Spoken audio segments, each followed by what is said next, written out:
Well, hello everyone, and welcome to another edition of the DC Capstone Report. It's great to be back with you again this week after another Alabama football victory. I just want to stop for just a moment and take a moment just to thank all the listeners out there. More and more of you continue to listen each week, and it just amazes me the number of people that have go to our website, look at this on Facebook, on YouTube, follow us on Twitter. And I just really appreciate it. Lance and I just really are overwhelmed with the number of support that we're getting. And we really appreciate the ability that you give us to do this every week. And I want to thank Lance Shores. He does a great job of editing this and getting it together each week.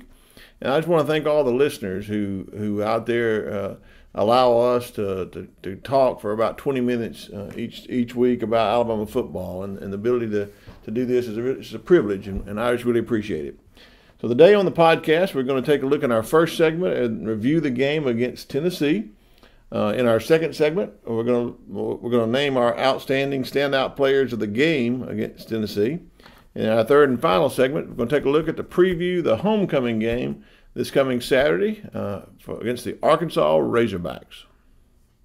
You're listening to the DC Capstone Report. The DC Capstone Report is featured each Tuesday morning on the Martin Houston Show at Tide 100.9.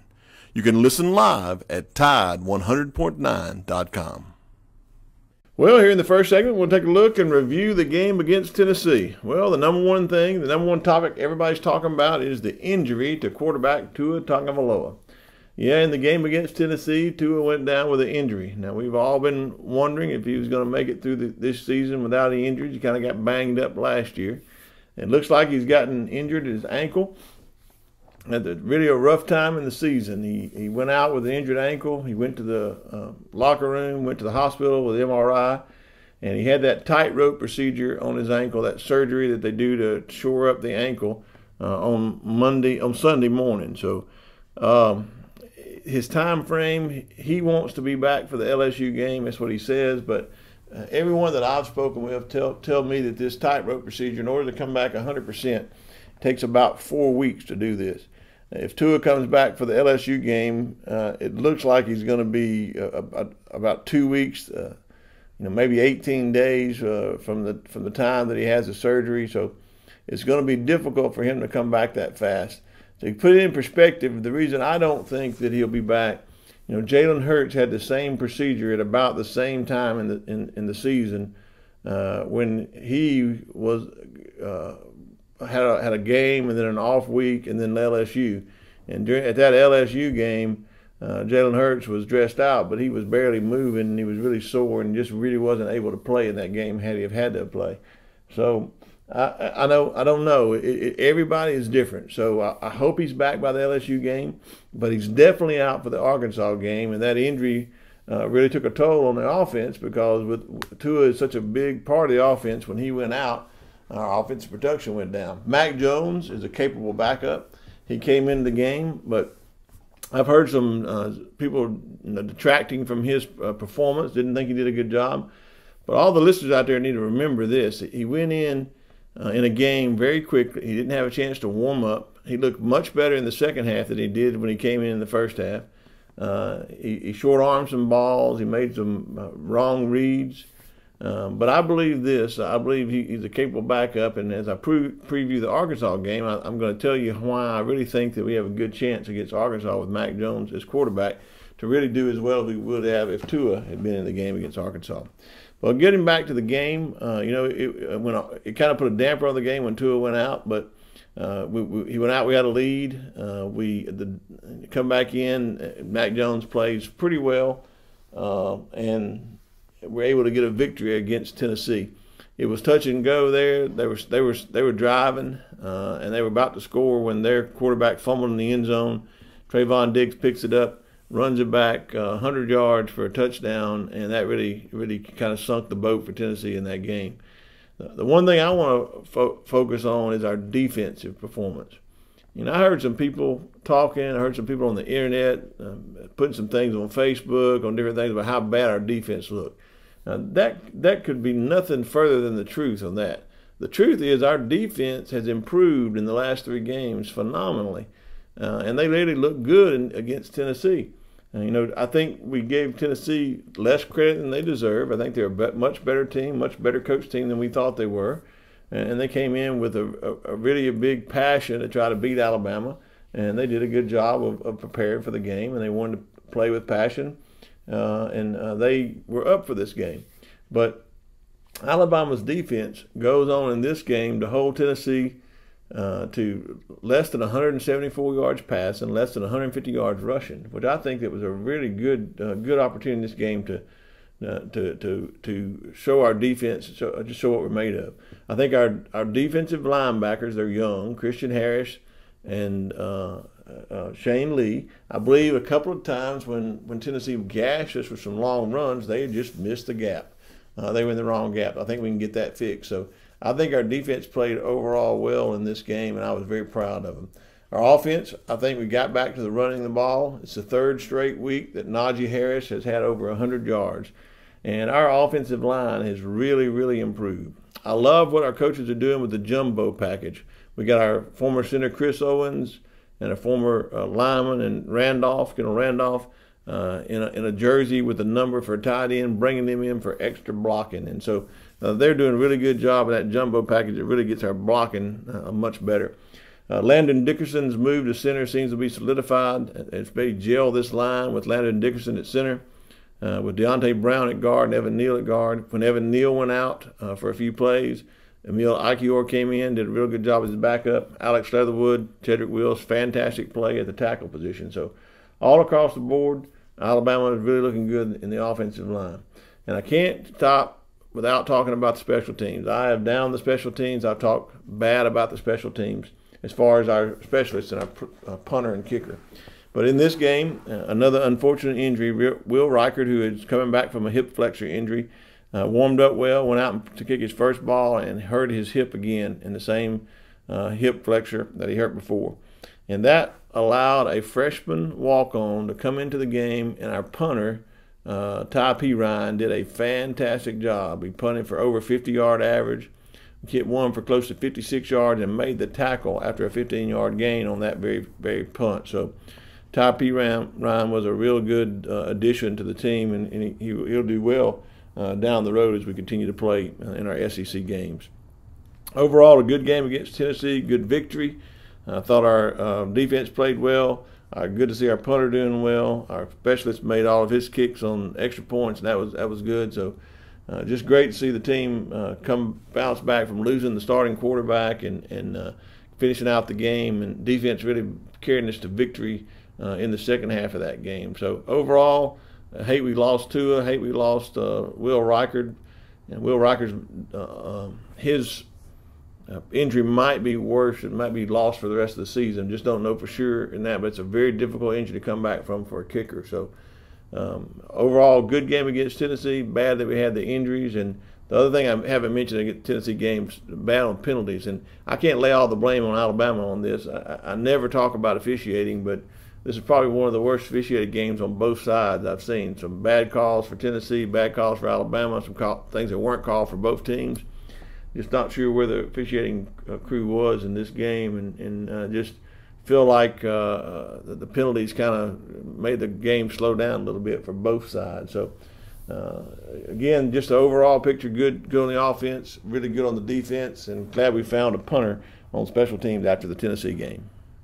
Well, in the second segment, just want to highlight our standout players of the game against Tennessee. First on offense, you don't have to look any further than Najee Harris. Najee Harris had another 100-yard game, third consecutive game in a row that he's ran for over 100 yards. But in this game, he ran hard. And what I really was impressed about him was when Tua went out of the game, he even ran harder. He just really put himself into the forefront of trying to will the team to run the ball more and to make plays. So I'm really excited about Najee where he is right now, and he's one of my standout players of the game on offense. The other standout player of the game on offense is Alex Leatherwood.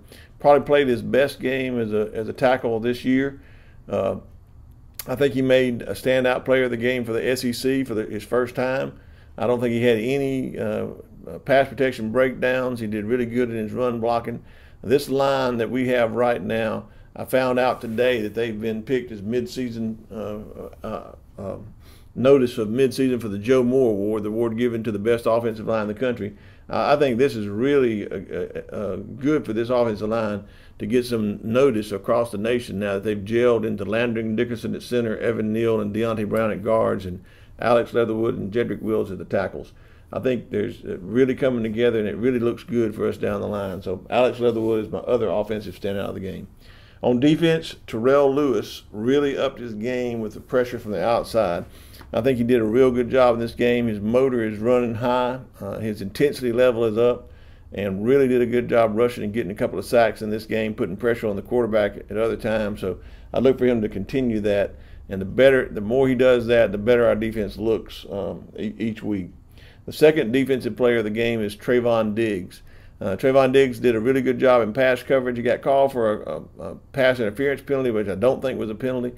But he did a really good job in pass coverage, and he was able to pick up that scoop and score on the fumble in the end zone and run 100 yards. And anytime you do that, deserves a standout player of the game. So I think he's really bringing a lot of leadership to the defense.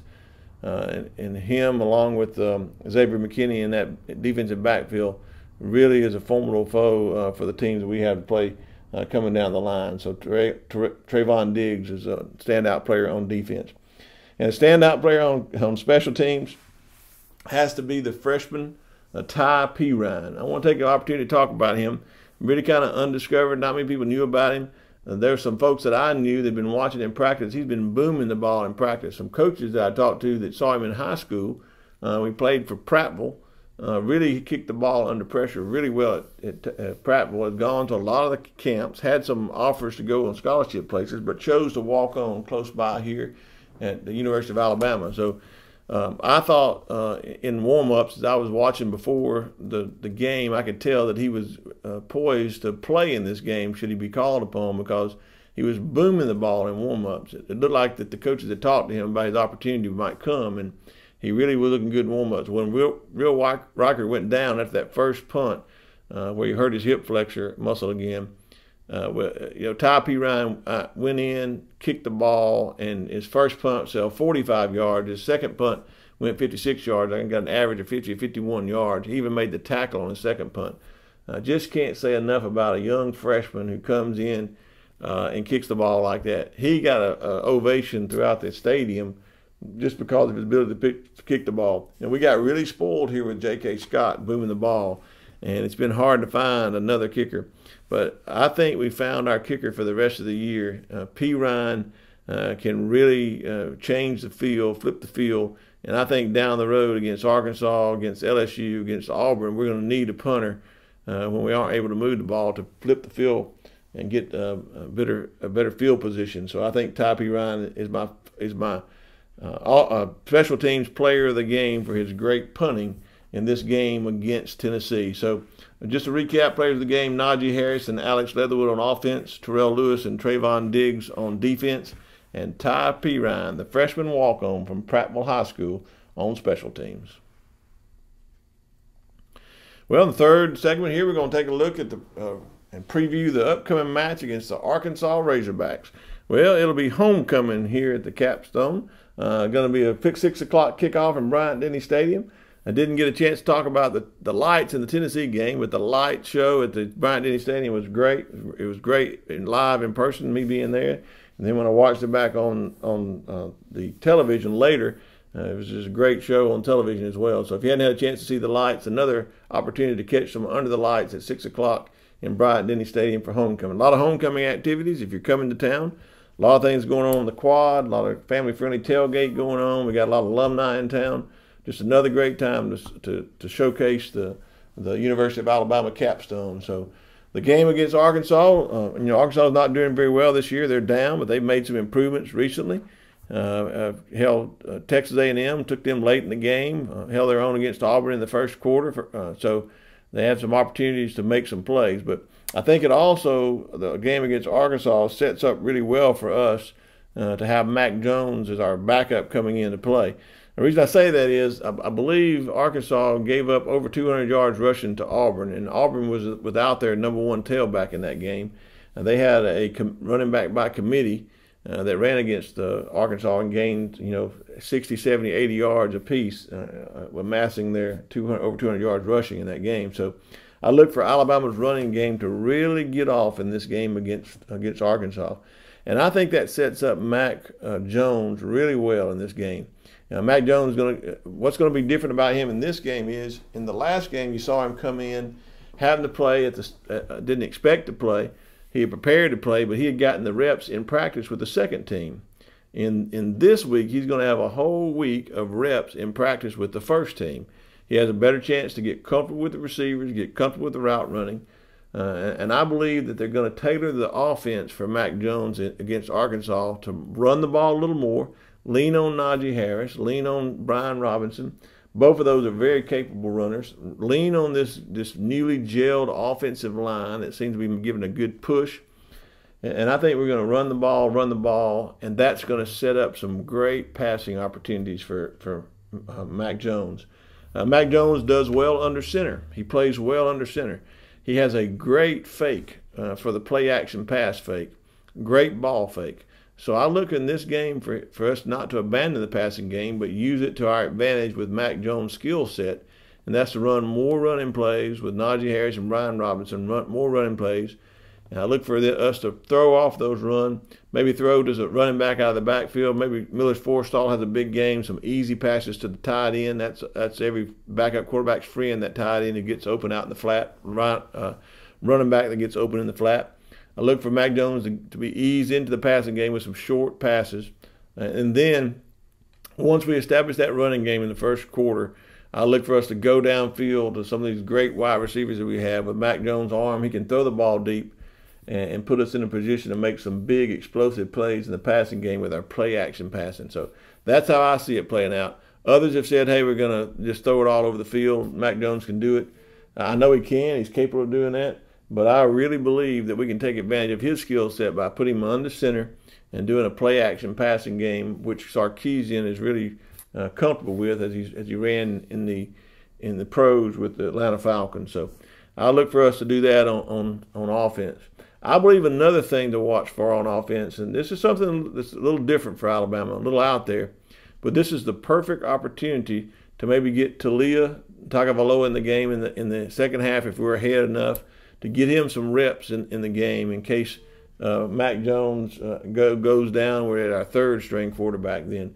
So I think we're going to have an opportunity to do that. I also think we may run what people are calling the Slade Cat, the Wildcat formation with Slade Bolden at quarterback.